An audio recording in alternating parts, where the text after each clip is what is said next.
Assalamualaikum warahmatullahi wabarakatuh. Halo semuanya. Perkenalkan, nama saya Mela Rodotul Jannah dari Fakultas Ilmu Keperawatan Unisula. Di sini saya ingin membagikan sedikit ilmu mengenai stres. Kalian pastinya tidak asing dengan kata stres. Di saat pandemi seperti ini, kalian pasti banyak melakukan aktivitas di dalam rumah karena banyak yang dilakukan secara daring. Dari pagi hingga sore, biasanya kalian melakukan pembelajaran di kelas, bertemu dengan teman-teman yang banyak. Sekarang kalian hanya bisa menatap wajah teman-teman kalian di layar handphone kalian maupun laptop kalian. Pastinya itu akan menjadikan kalian merasakan rindu. Ditambah lagi tugas yang menumpuk, pastinya itu akan menjadikan kalian merasakan sedih. Seringkali teman-teman saya mengeluh kurang semangat belajar, sulit berkonsentrasi, sering marah-marah, hingga sulit tidur. Nah, itu adalah salah satu gejala stres. Agar kalian tahu apa sih itu stres dan bagaimana sih cara mengatasinya, mari kita simak video berikut ini. Konsep stres. Pengertian stres. Stres adalah suatu ketidakseimbangan diri atau jiwa dan realistis kehidupan setiap hari yang tidak dapat dihindari. Perubahan yang memerlukan penyesuaian sering dianggap sebagai kejadian atau perubahan negatif yang dapat menimbulkan stres, seperti cedera, sakit, atau kematian orang yang dicintai, dan putus cinta. Perubahan positif juga dapat menimbulkan stres seperti naik pangkat, perkawinan, dan jatuh cinta. Selanjutnya ada gejala-gejala stres. Carey Cooper dan Alison Strauss mengumumkan gejala stres dapat berupa tanda-tanda berikut ini.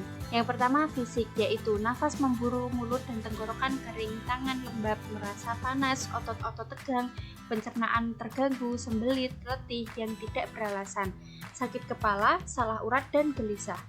Yang kedua ada perilaku, yaitu perasaan bingung, cemas, sedih, jengkel, salah paham, tidak berdaya, gelisah, gagal, tidak menarik, kehilangan semangat, susah konsentrasi, dan sebagainya. Yang ketiga, ada watak dan kepribadian, yaitu sikap hati-hati yang berlebihan, menjadi lekas panik, kurang percaya diri, dan penjengkel. Selanjutnya ada gejala-gejala stres menurut Graham. Gejala-gejala stres dapat berupa tanda-tanda sebagai berikut. Yang pertama fisik, yaitu sulit tidur atau tidak dapat tidur teratur, sakit kepala, sulit buang air besar, adanya gangguan pencernaan, radang usus, kulit gatal-gatal. Yang kedua ada emosional, yaitu marah-marah, mudah tersinggung, terlalu sensitif, gelisah dan cemas, suasana hati mudah berubah-ubah, sedih dan mudah menangis. Yang ketiga ada intelektual, yaitu mudah lupa, kacau pikirannya, daya ingat menurun, sulit berkonsentrasi, suka melamun, pikiran hanya dipenuhi satu pikiran saja. Yang keempat ada interpersonal, yaitu acuh, kurang percaya kepada orang lain, sering mengingkari janji, suka mencari kesalahan orang lain, menutup diri, mudah menyalahkan orang lain. Selanjutnya ada ciri-ciri stres. Ciri-ciri stres itu dibagi menjadi dua. Yang pertama yaitu ciri-ciri stres baik dan ciri-ciri stres jahat. Yang pertama ciri-ciri stres baik, yaitu menghadapi sesuatu dengan penuh harapan untuk melawan rasa takut dalam diri. Yang pertama memiliki jadwal yang sangat padat, tetapi di dalam sela-sela jadwal yang padat itu ada aktivitas yang sangat diharapkan dan sangat dinikmati. Yang kedua, memiliki komitmen yang lebih terhadap apa yang Anda sayangi, misalnya pernikahan, menjadi seorang ayah atau ibu, menjadi pekerjaan, atau menjadi pegawai negeri. Yang ketiga, bekerja dengan tujuan tertentu dan Anda tahu kecepatan Anda saat bergerak akan berkurang saat tujuan itu tercapai atau bahkan saat baru akan tercapai. Yang keempat, ada merasa tertantang, siap dan bersemangat untuk menerima dan menyelesaikan tugas yang Anda akan hadapi. Yang terakhir, merasakan kondisi badan yang cukup lelah, namun akhirnya akan menikmati tidur yang lelap dan nyaman. Selanjutnya ada ciri-ciri stres yang jahat. Yang pertama, menghadapi segala sesuatu dengan perasaan takut, resah, gelisah, dan khawatir. Selanjutnya, memiliki jadwal yang sangat padat, tetapi tak ada satupun yang dapat Anda nikmati dan mau tidak mau harus Anda penuhi kewajiban itu. Yang ketiga, merasa bahwa semua yang Anda lakukan tidaklah penting, tidaklah memenuhi seluruh kebutuhan Anda, dan tidak sebanding dengan tenaga, pikiran, dan waktu yang Anda curahkan. Yang selanjutnya ada merasa tidak memegang kendali dan selalu merasa panik seakan-akan tidak ada jalan keluar untuk menyelesaikan tugas. Merasa tidak ada selesainya, dan merasa tidak ada yang membantu menyelesaikannya.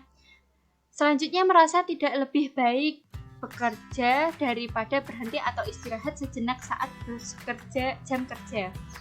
Yang terakhir, memiliki tidur yang tidak lelap, tidur yang resah, sering sakit mah, sakit punggung, dan mempunyai sakit yang sifatnya menahun. Selanjutnya, faktor pemicu stres.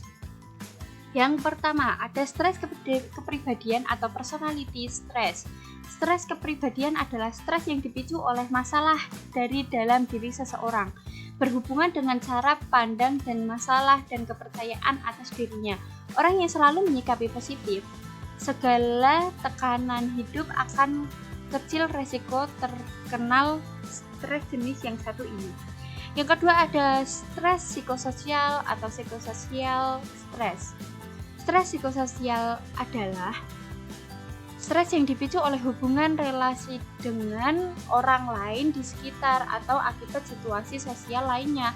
Contohnya seperti stres adaptasi lingkungan baru, masalah cinta, masalah keluarga, stres macet di jalan raya, diolok-olok, dan lain sebagainya. Yang ketiga ada stres bioekologi atau ecological stress. Stres bioekologi adalah stres yang dipicu oleh dua hal.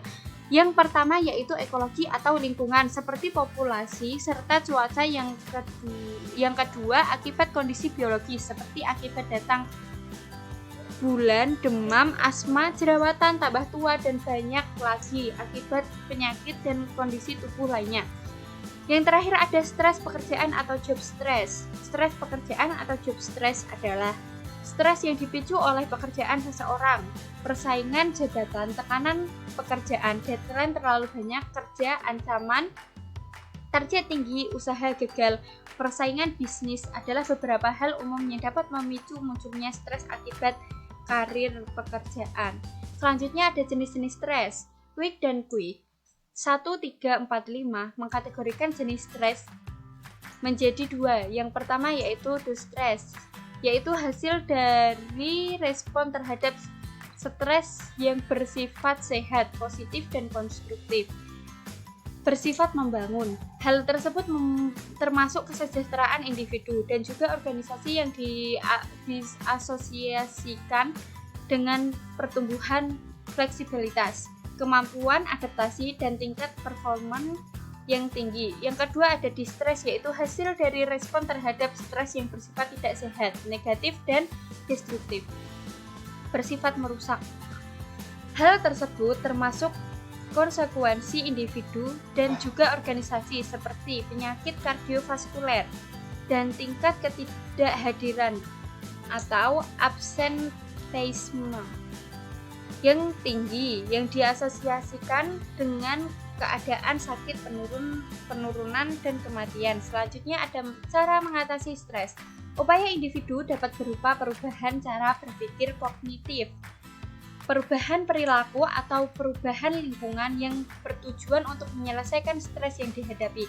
Cara menyelesaikan stres atau cara mengatasi stres yang efektif menghasilkan adaptasi. Cara menyelesaikan stres dapat diidentifikasikan melalui respon dan manifestasi, tanda dan gejala.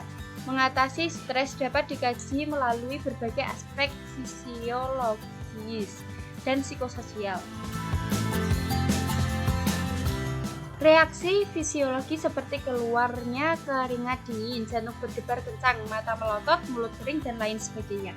Sedangkan reaksi psikososial yaitu reaksi yang berorientasi pada ego, menyalahkan orang atau orang lain, proyeksi, tergantung pada orang lain, regresi, isolasi, benci pada orang lain atau displacement, dan lain-lain. Reaksi verbal seperti menangis, tertawa, teriak, memukul, dan lain-lain. Sebagai coping individu, maka coping keluarga akan membantu klien karena keluarga merupakan sistem pendukung yang paling dekat dengan individu. Berikut ini cara mengatasi stres. Yang pertama ada melakukan latihan relaksasi. Yang kedua ada berpikir positif.